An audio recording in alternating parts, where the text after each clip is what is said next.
ওং হিরিং হরং নীলকণ্ঠায় ভগবতে রুদ্রায় নমঃ শিবায়। আমি জ্যোতিষী শ্রী শীতল কুমার। আজকের বিষয় কর্কট রাশিফল ফেব্রুয়ারি 2025। তো আজকের বিষয় শুরু করার আগে আমি আবার আপনাদের মনে করে দিতে চাই, আমার বিষয়গুলো বা ভিডিওগুলো সুন্দরভাবে আপডেট পাওয়ার জন্য অবশ্যই সাবস্ক্রাইব করে দেবেন এবং ভালো লাগলে লাইক ও শেয়ার করে দেবেন। তো আজকের বিষয় কর্কট রাশিফল ফেব্রুয়ারি 2025। তো আমাদের কিন্তু টোটাল আলোচনাটাই হচ্ছে বর্তমান সময় গ্রহের পজিশন অনুযায়ী গোচর ভিত্তিক আলোচনা। তো আমরা সবার প্রথমে এই রাশির জাতক বা জাতিকাদের শরীর স্বাস্থ্য, তারপরে এডুকেশন বা পড়াশোনা, তারপরে প্রেম প্রণয় সম্পর্ক, দাম্পত্য রিলেশন, ব্যবসা বাণিজ্য, ভাগ্য, কর্ম বা চাকরি, এই সমস্ত ব্যাপার নিয়ে আলোচনা করব। তো তাহলে সবার প্রথমে আমরা এই রাশির গ্রহের পজিশনগুলো জেনে নেব। তো সেই ক্ষেত্রে দেখুন, আমরা যদি কর্কট রাশিকে ফার্স্ট হাউস ধরি, ফার্স্ট হাউসে কোনো গ্রহ নেই, থার্ড হাউসে কেতু, সেভেন্থ হাউসে রবি এবং বুধ অবস্থান করছে। রবি 12 তারিখে অষ্টম ঘরে প্রবেশ করবে, বুধ 11 তারিখে অষ্টম ঘরে প্রবেশ করবে। অষ্টমে শনি, নবমে রাহু শুক্র, একাদশে বৃহস্পতি এবং দ্বাদশে মঙ্গল অবস্থান করছে। এই হচ্ছে এই রাশির জাতক বা জাতিকাদের গ্রহের পজিশন ফেব্রুয়ারি মাসে। তো সেই ক্ষেত্রে কর্কট রাশির জাতক বা জাতিকাদের শরীর স্বাস্থ্য নিয়ে আমরা সবার প্রথমে আলোচনা করব। তাহলে শরীর স্বাস্থ্য কেমন যেতে পারে? দেখুন, শরীর স্বাস্থ্য সাধারণভাবে আমরা ফার্স্ট হাউস থেকে বিচার করি, কিন্তু ফার্স্ট হাউসের লর্ডকে, ফার্স্ট হাউসের লর্ড কিন্তু চন্দ্র। সেই চন্দ্র সোয়া দুদিন প্রত্যেকটা ঘরে কিন্তু অবস্থান করে এবং খুব ফাস্ট মুভিং গ্রহ। তো কখনো কখনো চন্দ্র কিন্তু 6, 8, 12 কম্বিনেশনেও যাবে। তারপরেও এই যে মঙ্গল, মঙ্গল কিন্তু কোথায় অবস্থান করছে? মঙ্গল কিন্তু দ্বাদশে অবস্থান করছে, ফায়ার প্ল্যানেট। এবং তার সঙ্গে সেকেন্ড হাউসের লর্ড রবি, সেও কিন্তু সপ্তম ঘরে অবস্থান করছে, কিন্তু 12 তারিখে সে অষ্টম ঘরে প্রবেশ করবে। তারপরে দ্বাদশপতি, তৃতীয়পতি ও দ্বাদশপতি বুধ, সেও কিন্তু সপ্তমে রয়েছে, 11 তারিখে অষ্টম ঘরে প্রবেশ করবে। তো সেই দিক থেকে বলা যায় শরীর স্বাস্থ্যের কিন্তু একটু ট্রাভেল হতে পারে, একটু দুর্বল ভাব হতে পারে, অত্যাধিক ওয়ার্কলোড হতে পারে, অত্যাধিক ওয়ার্কলোডের জন্য স্ট্রেস আসতে পারে, ছোটোখাটো ব্লাড রিলেটেড প্রবলেম বা কোনো সমস্যা আসতে পারে, ব্যথা যন্ত্রণার প্রভাব কিন্তু দেখা দিতে পারে। তো এইগুলো কিন্তু সবই টেম্পোরারি বেসিস এবং পরে তা ধীরে ধীরে রিকভারও হয়ে যাবে। তো যাই হোক, এরপরেই আমরা এই রাশির জাতক বা জাতিকাদের এডুকেশন বা পড়াশোনা পারপাস ব্যাপারটা নিয়ে আলোচনা করব। সেই ক্ষেত্রে দেখুন, এডুকেশন বা পড়াশোনা আমরা কিন্তু ফিফথ হাউস থেকে বিচার করি। তাহলে ফিফথ হাউসের লর্ডকে, ফিফথ হাউসের লর্ড কিন্তু মঙ্গল, সেই মঙ্গল দ্বাদশে অবস্থান করছে, অর্থাৎ ব্যয়ের ঘরে অবস্থান করছে। তো সেই দিক থেকে বলা যায় পড়াশোনা কিন্তু ফেব্রুয়ারি মাসে কোথাও না কোথাও একটু প্রবলেম কিন্তু আসতে পারে। ঠিকঠাক কনসেন্ট্রেশন না হওয়া, ঠিকঠাক মনোযোগ না হওয়া, কোনো না কোনো কারণে পড়াশোনা ব্যাহত হতে পারে। দেখা গেল আপনি কোথাও ট্যুর ট্রাভেল করছেন, তার জন্য পড়াশোনা ব্যাহত হতে পারে। তো ওভারঅল কিন্তু পড়াশোনার ক্ষেত্রে কিন্তু একটু ডিস্টার্ব কিন্তু দেখা যাচ্ছে আগামী ফেব্রুয়ারি মাসে। তো এরপরেই আমরা এই রাশির জাতক বা জাতিকাদের প্রেম প্রণয় সম্পর্ক নিয়ে আলোচনা করব। তো প্রেম প্রণয় সম্পর্কও কিন্তু আমরা ফিফথ হাউস থেকে বিচার করি। তাহলে ফিফথ হাউসের লর্ডকে মঙ্গল, সেই মঙ্গল কিন্তু দ্বাদশে অবস্থান করছে। তো প্রেম প্রণয় সম্পর্কের ক্ষেত্রে কোথাও একটা কন্ট্রোভার্সি কিন্তু দেখা দিতে পারে, অর্থাৎ একে অপরের সাথে মনোমালিন্য, মনোমালিন্য হওয়া, একে অপরকে না বোঝা, বিশেষত আপনার যে অপোজিট পার্টনার থাকবে, সেই অপোজিট পার্টনার কথায় কথায় একটা রেগে যাওয়ার প্রবণতা থাকবে। আপনি আন্ডারস্ট্যান্ডিং করতে চাইলেও অপরপক্ষ কিন্তু সহজে বুঝতে চাইবে না আপনার সিচুয়েশনটা। তো এই রকম ধরনের কিন্তু প্রেমের সম্পর্কের ক্ষেত্রে হতে পারে। তো যাই হোক, এরপরে আমরা এই রাশির জাতক বা জাতিকাদের বৈবাহিক সম্পর্ক নিয়ে আলোচনা করব। সেই ক্ষেত্রে দেখুন, বৈবাহিক সম্পর্ক আমরা সেভেন্থ হাউস থেকে বিচার করি। তো সেভেন্থ হাউসের লর্ড কিন্তু শনি, সে কিন্তু অষ্টম ঘরে, নিজস্ব ঘরে অবস্থান করছে।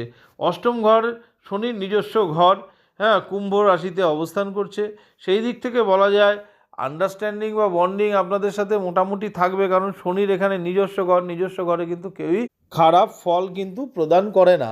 তো সেই দিক থেকে বলা যায় মোটামুটি একটা আন্ডারস্ট্যান্ডিং থাকবে। কিন্তু তবুও যেহেতু অষ্টম ঘরে থাকার জন্য কখনো কখনো কিন্তু অপোজিট পার্টনারের হেলথ ইস্যু আসতে পারে, শারীরিক সমস্যা দেখা দিতে পারে, বা অনেক সময় দেখা গেল যে আপনাদের মধ্যে মিসআন্ডারস্ট্যান্ডিং হলো, তার জন্য একটু ঝগড়াঝাটি হলো, হ্যাঁ, প্রবলেম হলো, কিন্তু তবুও আবার পরক্ষণে কিন্তু আবার প্যাচ আপও হয়ে যাবে। তো এইরকমভাবে একটা মাঝামাঝি কিন্তু পর্যায়ে দাম্পত্য রিলেশন কিন্তু থাকবে। তো যাই হোক, এরপরে আমরা এই রাশির জাতক বা জাতিকাদের ভাগ্যের ব্যাপারটা নিয়ে আলোচনা করব। তো সেই ক্ষেত্রে দেখুন, এই রাশির অর্থাৎ কর্কট রাশির জাতক বা জাতিকাদের ভাগ্যকারক গ্রহকে, ভাগ্যকারক গ্রহ হচ্ছে বৃহস্পতি। তো 9th হাউসের লর্ড, আমরা 9th হাউস থেকে বিচার করি ভাগ্য, সেই 9th হাউসের লর্ড বৃহস্পতি কিন্তু একাদশ স্থানে অবস্থান করছে, অর্থাৎ ভাগ্যপতি লাভ স্থানে অবস্থান করছে, যা কিন্তু অত্যন্ত শুভ। অর্থাৎ আগামী ফেব্রুয়ারি মাসে কিন্তু আপনার ভাগ্য কিন্তু ভালো ফল দিতে পারে। আবার লাভকারক গ্রহ শুক্র, সে কিন্তু তুঙ্গ হয়ে ভাগ্যস্থানে অবস্থান করছে। তার মানে কোথাও একটা কিন্তু আপনার ভাগ্য রিলেটেড ব্যাপারে আপনাকে সহায়তা হতে পারে। ট্রেডিং, যারা ট্রেডিং করেন বা শেয়ার মার্কেটে ইনভেস্ট করেন, তাদের ক্ষেত্রে কিন্তু পজিটিভ রেজাল্ট কিন্তু হতে পারে। তারপরে এই রাশির জাতক বা জাতিকারা যারা ভাবছেন কোনো একটা মাঙ্গলিক কাজ বা শুভ কাজ করবেন, তারাও কিন্তু সেই ক্ষেত্রে শুভ কাজটা করতে পারেন, ভাগ্য কিন্তু আপনার সহায়তা করবে। তো এরপরেই আমরা যদি এই রাশির জাতক বা জাতিকাদের ব্যবসা বাণিজ্য নিয়ে আলোচনা করি, দেখুন ব্যবসা করতে গেলে অবশ্যই ভাগ্য লাগে। তো সেই ক্ষেত্রে ভাগ্য আপনাকে সাথ দেবে, কিন্তু ভাগ্যকারক গ্রহ সাথ দিলেও ব্যবসা বাণিজ্য কারক গ্রহকে শনি, সেই শনি কোথায় অবস্থান করছে? সেই শনি কিন্তু অষ্টম ঘরে অবস্থান করছে। অষ্টম ঘর বাধার ঘর, বিপদের ঘর, কিন্তু অষ্টম ঘর এই ক্ষেত্রে শনির নিজস্ব ঘর। তো যারা দেখবেন ইঞ্জিনিয়ারিং দ্রব্য, কোনো ভারী জিনিস, খনিজ পদার্থ, লোহা লক্করের বিজনেস, হার্ডওয়্যারের বিজনেস করছেন, তাদের ক্ষেত্রে কিন্তু পজিটিভ কিন্তু দেখা দিতে পারে। আবার ইন জেনারেল ব্যবসা বাণিজ্য কারক গ্রহ বুধ, সেই বুধ কিন্তু সপ্তমে অবস্থান করছে, অর্থাৎ সপ্তমে 11 তারিখের আগে পর্যন্ত অবস্থান করবে। তো 11 তারিখের আগে পর্যন্ত যারা অন্য ধরনের বিজনেস করেন, তাদের ক্ষেত্রে কিন্তু সফলতা আসতে পারে, কিন্তু 11 তারিখের পরে বুধ কিন্তু অষ্টম ঘরে প্রবেশ করবে। তো সেই দিক থেকে বলা যায়, যারা এই সমস্ত বিজনেস ছাড়া অন্য ধরনের বিজনেস করেন, তাদের ক্ষেত্রে কিন্তু একটু প্রবলেম দেখা দিতে পারে।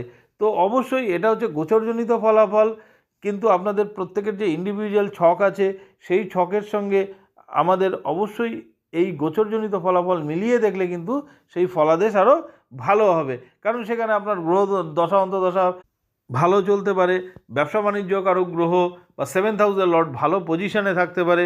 তো সেই ক্ষেত্রে এটা হচ্ছে গোচরজনিত ফলাফল, সাময়িক একটু আধটু প্রবলেম হবে, অন্যথায় কিন্তু ভালোই চলবে। তো যাই হোক, এরপরেই আমরা এই রাশির জাতক বা জাতিকাদের কর্ম বা চাকরি বাকরির ব্যাপারটা নিয়ে আলোচনা করব। সেই ক্ষেত্রে কর্ম বা চাকরি বাকরি আমরা 10th হাউস থেকে বিচার করি, তাহলে 10th হাউসের লর্ডকে, 10th হাউসের লর্ড কিন্তু মঙ্গল, এবং এই মঙ্গল কিন্তু দ্বাদশে অবস্থান করছে। তার মানে দ্বাদশে অবস্থান করছে, কোথাও কর্মক্ষেত্রে কিন্তু একটু সমস্যা হতে পারে, কর্মক্ষেত্রে কিন্তু এই রাশির জাতক জাতিকাদের একটু প্রবলেম বাড়তে পারে।